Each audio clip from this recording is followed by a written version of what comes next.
going on, guys? Haven't made a video in a while. Figured I'd make one.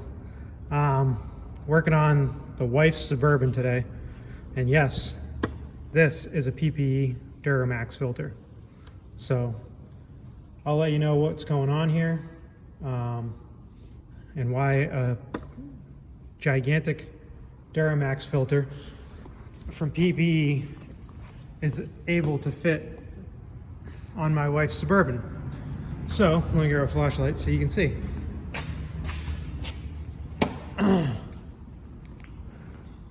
So it is a 6.5 Suburban, and it has a oil filter adapter plate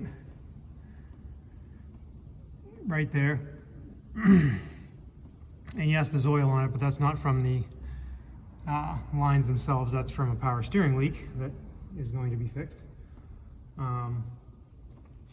But the lines route down across beside the frame and over to this nifty oil filter housing that's a relocation housing. A few guys sell these. I'm not going to promote them hugely because they don't pay me to do so, and you know, I'm not a huge fan of this. This truck came with this. I actually had to space it off of the body a little bit in order to have the space to get it in there because it's so huge compared to the original one. The original one is much smaller, as people know. I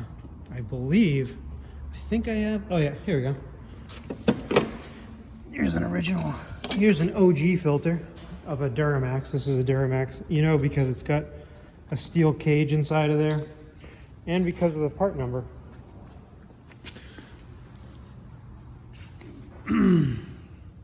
I mean, this filter's in the box, but that's the difference there. It's tiny compared to it. It's like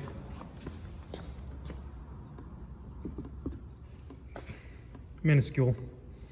So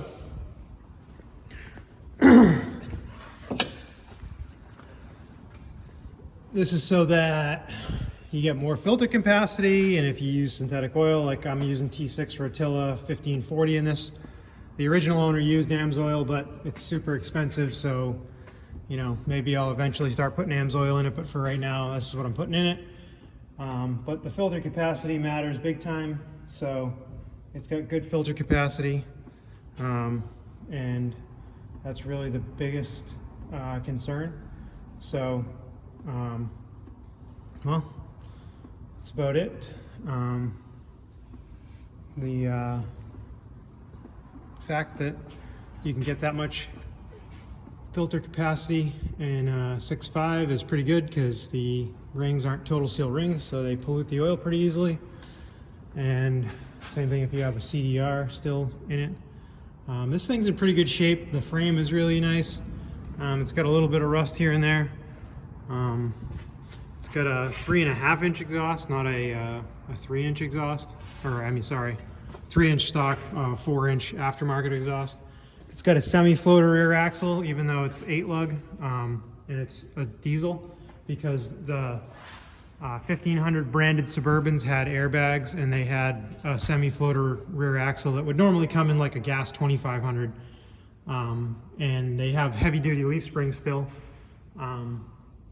and they still have the big brakes in the front. They still have inboard rotors and all that. People have asked me, I don't know why they think they might be slide on if it's 8-lug from this generation, but it is. You know, rear mounted rotors, so you have to take the 4 bolts behind the wheel bearing off, take the whole wheel bearing out, air hammer the studs out, swap the rotor, put the wheel bearing back on, stand underneath the ABS sensor so the ABS doesn't kick in like they commonly do. I had to put a tank in this, and it does have a quad star tuning sending unit, which I think is okay. It's the Meacham rod works all right. I have this inline filter. This is 1/2 inch to here, and then it goes from 1/2 inch to 3/8 to the factory lift pump. It's just clamped on the hose right there, and it works okay. But I'm gonna update it to an AirDog. I think that's what I've decided. Let me know in the comments below if you think I should get a FAST instead of an AirDog, but I kind of like the AirDogs better now for some reason. Anyways, and I have a 2 psi residual valve in the rear brake line. I put that in because it had a disc conversion originally, and then I went back to drum because I found these, or I had these.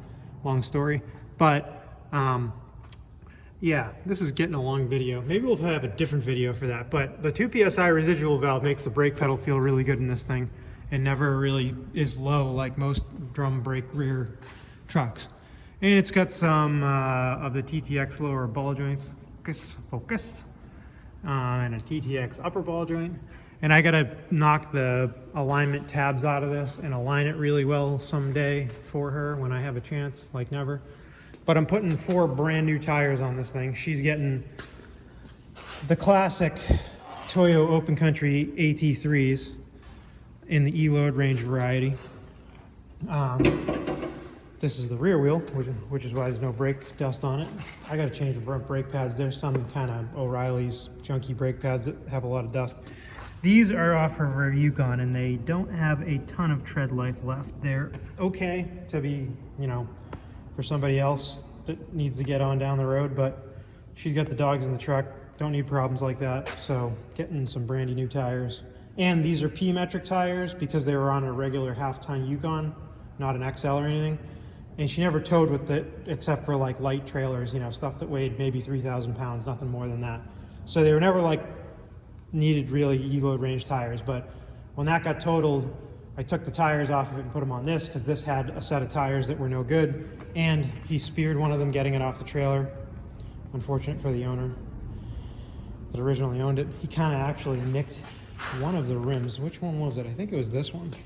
He nicked this rim pretty good, and he was really upset about it. Even though he was selling me the truck, he was taking it off his trailer, and he nicked the rim right there, and he was angry at himself. He was like just beside himself that he did it, and I was like, accidents happen. But I don't know. Maybe I'll make a full video on this truck. I got a couple of videos here and there. I wasn't thinking that people would be very interested in a half-ton 8-lug Suburban with a 8,050 GVW. It's such a weird GVW. It's not really a half-ton. It's like a light 3/4 ton with 8-lug axles. Yeah, it's got one rust hole right there. It needs to be fixed. These 2 doors, I don't know if you can see in the camera angle. I painted these 2 doors. When they're dirty, they don't look too far off. When they're clean, they look a little bit more off. And then this door has like some sand scratches in it still. I always kind of felt like I was gonna paint these doors and then the truck was gonna get completely repainted eventually, so I like kind of painted them quickety quick. I didn't like go all out on them, like perfect. I mean, I did fix a few dents and stuff, but you know, it could have been a little better in my opinion, but you know, I guess everybody feels like things could be better. It needs a Hydro Boost, obviously, all the oil in the frame. And I got to oil the frame before winter. I put KYBs in it, put a brand new sway bar in it, and links and bushings, and I put new sway bar links and I believe bushings in the back, I think. Maybe I did bushings. I'm pretty sure I did bushings too. I know I did links. Oh, sorry. Did links. So it's got to get greased. I got to go charge my grease gun battery.